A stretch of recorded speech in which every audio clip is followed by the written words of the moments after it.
Ice cream ഇഷ്ടപ്പെടാത്തവർ വളരെ കുറവായിരിക്കും. Ice cream എളുപ്പത്തിൽ എങ്ങനെ വീട്ടിൽ തന്നെ തയ്യാറാക്കാമെന്നാണ് നമ്മൾ ഈ വീഡിയോയിലൂടെ നോക്കുന്നത്. ഇവിടെ ഒരു മിക്സിംഗ് ബൗളിൽ വിപ്പിംഗ് ക്രീം അഥവാ ഹെവി ക്രീം 2 കപ്പ് എടുത്തിട്ടുണ്ട്. വിപ്പിംഗ് ക്രീം സാധാരണ ഫ്രീസറിലാണ് സൂക്ഷിക്കുന്നത്.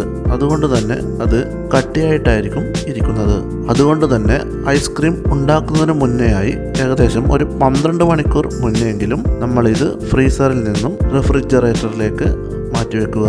അപ്പോൾ നമുക്ക് ഇത് ഉരുകി കിട്ടും. റൂം ടെമ്പറേച്ചറിൽ വെച്ച് ഇത് ഉരുക്കിയെടുക്കാതിരിക്കുക. കാരണം ഐസ്ക്രീം ഉണ്ടാക്കുമ്പോൾ ഇതിന് തണുപ്പ് ആവശ്യമാണ്. റൂം ടെമ്പറേച്ചറിൽ വെച്ച് ചെയ്യുമ്പോൾ തണുപ്പ് നഷ്ടപ്പെട്ടു പോകാൻ സാധ്യതയുണ്ട്. ഇനി നമുക്ക് ഈ വിപ്പിംഗ് ക്രീം ബീറ്റ് ചെയ്യണം. അതിനായി കുറച്ച് വലിയ പാത്രത്തിലേക്ക് ഞാനിത് മാറ്റുകയാണ്. ഇനിയൊരു ബീറ്റർ ഉപയോഗിച്ച് ഇത് നന്നായിട്ട് ബീറ്റ് ചെയ്തെടുക്കുക. ആദ്യത്തെ 1 മിനിറ്റ് ബീറ്ററിൻ്റെ ലോ സ്പീഡിൽ ബീറ്റ് ചെയ്യുക.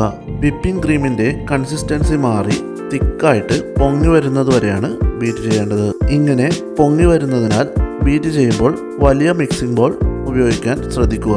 ഈ പരുവത്തിൽ വേണം ബീറ്റ് ചെയ്തെടുക്കാൻ. ബീറ്റ് ചെയ്ത് ഈ പരുവത്തിലായതിനു ശേഷം നമ്മൾ ബീറ്റ് ചെയ്യരുത്. ഇതുപോലെ ഒരു സ്പൂണ് കൊണ്ട് കോരി തലതിരിച്ച് പിടിച്ചാലും അതിൽ പറ്റിപ്പിടിച്ചിരിക്കണം. ഇനി ഇതിലേക്ക് കണ്ടൻസ്ഡ് മിൽക്ക് ചേർക്കുക. നമ്മളിവിടെ ഏകദേശം 1 കപ്പ് കണ്ടൻസ്ഡ് മിൽക്ക് എടുക്കുന്നുണ്ട്. വിപ്പിംഗ് ക്രീമിൻ്റെ മധുരത്തിന് അനുസരിച്ചിരിക്കും കണ്ടൻസ്ഡ് മിൽക്കിൻ്റെ അളവ് ചേർക്കേണ്ടത്. നിങ്ങൾക്ക് എത്രത്തോളം മധുരം ആവശ്യമുണ്ടെന്നതനുസരിച്ച് ചേർക്കുക. ഒരു ബേസ് ഐസ്ക്രീമിന് ഈ 2 ഇൻഗ്രീഡിയൻസ് മതിയാകും. ഈ അവസരത്തിൽ നിങ്ങൾക്ക് ഇഷ്ടമുള്ള ഫ്ലേവർ ഇതിലേക്ക് ചേർക്കാവുന്നതാണ്. ഞാനിവിടെ ഓറിയോ ബിസ്ക്കറ്റ് ചോപ്പ് ചെയ്ത് ചേർക്കാൻ പോവുകയാണ്. 6-7 ബിസ്ക്കറ്റ് ചോപ്പ് ചെയ്തെടുത്താൽ മതിയാകും. ഇനി ഒരു സ്പൂണോ സ്പാച്ചുലയോ ഉപയോഗിച്ച് ഇത് ഇളക്കി മിക്സ് ചെയ്യുക. ഇതുപോലെ പതിയെ ഫോൾഡ് ചെയ്ത് മിക്സ് ചെയ്യുന്നതായിരിക്കും നല്ലത്. വാനില ഐസ്ക്രീമാണ് വേണ്ടതെങ്കിൽ 1.5 ടീസ്പൂൺ വാനില എസൻസ് ചേർക്കുക. ചോക്ലേറ്റ് ഐസ്ക്രീമാണ് വേണ്ടതെങ്കിൽ ചോക്ലേറ്റ് സിറപ്പോ ചോക്ലേറ്റ് പൗഡറോ ചേർക്കാവുന്നതാണ്. ഇതിവിടെ നന്നായി മിക്സ് ചെയ്തെടുത്തിട്ടുണ്ട്. അവസാനമായി ഇതൊരടപ്പ് ഉപയോഗിച്ച് അടച്ചു വെക്കുക. ഇനി ഇത് ഫ്രീസറിൽ വെച്ച് ഏറ്റവും കുറഞ്ഞത് 6 മണിക്കൂറെങ്കിലും ഫ്രീസ് ചെയ്യുക. ഐസ്ക്രീം നല്ലതുപോലെ ഫ്രീസ് ചെയ്തെടുത്തിട്ടുണ്ട്.